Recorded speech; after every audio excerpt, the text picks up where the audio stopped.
Faly miarabanao ny tokantrano manaraka ny météo ny sary azo tamin'ny zanabolana manamarika mbola mitoeran-trano aloha zany ny aly izay aty amin'ny tapany avaratra atsinanany anosy aty mitoy izay ao anatin'ny 3 andro ny ambiny kotsindray vokatra ilay fandalovana rindraona na le front misesisesy ato atsimon'nosy zany dia mbola mitoeran-trano aloha zany ny araona raha ny aty amin'ny ampovoantany ny ilany andrefana maina amin'ny ankapobeny ny maripanatsika mety atsapana vidinina kely ny maripana ambony indrindra raha ny ampovoantany sy ny ilany atsinanany nosy manomboka ny azomano any zany. Toy izao ny toetrandrontsika ho an'ny andron'ny rapiso maraina ary hanorana malefaka raha ny moatsiraky ny nalanjorofo ary ny moatsiraka atsinanana mahazo an'izay orana malefaka izay ihany koa ny moatsiraky sava iny zany fa miatoato moa zany ho an'ny tapany avaratry ny ilany atsinanany faritry ny sofia ihany koa mandrahona ny andro amin'ny ankapobeny ny aty amin'ny ampovoantany misy ihany ny raona amin'ny tsitokotoka vao maraina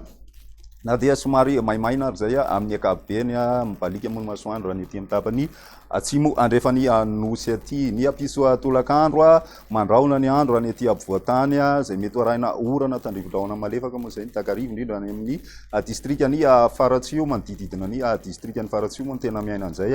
mahazo ihany koa ny aty amin'ny tapany atsimony nosy aty zany hoe any amin'ny ilany atsinanany faritry ny Iorombe any ny aty amin'ny faritry melaka ihany koa dia miaina raona zany ny ho an'ny rapiso tolakandro zay maina moa ny andro ho an'ny faritra sisa amin'ny ankapobeny ny maripanatsika ao anatin'izay dia mbola mafana aloha zany ny andro amin'ny ankapobeny saika manerana ny nosy raha ny aty ampovoantany manokana dia mahazo hatrany amin'ny 7 ny any avakina karatrany torak'izay ihany koa ny motsiraka dia manodidina ny 7 ny maripana ambony indrindra.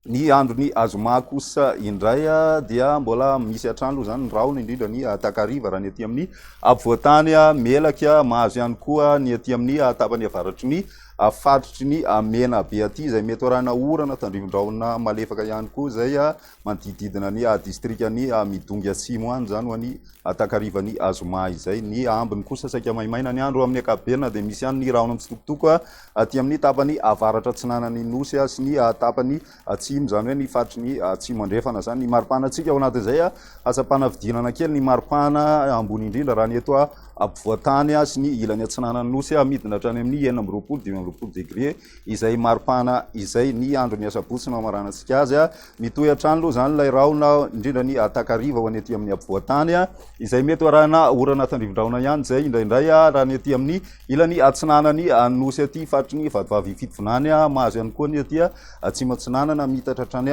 faradofa ihany izay orana tandrifon-drahona izay zany ny ambiny maina amin'ny ankapobeny misy ihany ny orana malefaka raha ny aty amin'ny tapany avaratra atsinanana aty zany ho an'ny androny asabotsy zay ny maripanatsika ao anatin'izay tsy dia miova firy aloha raha mitaha amin'ny androny azoma ny maripana indrindra ny maripana ambony indrindra zany fa ny maripana ambany indrindra kosa no ahitana fiakarana kely zany raha ny eto ampovoantany miakatra hatrany amin'ny 5-20 2-20 ny any avakina karatrany ho an'ny androny asabotsy izay ny toetrandrontsika mandritry ny 3 andro manasanao hatrany ianaraka izany veloma.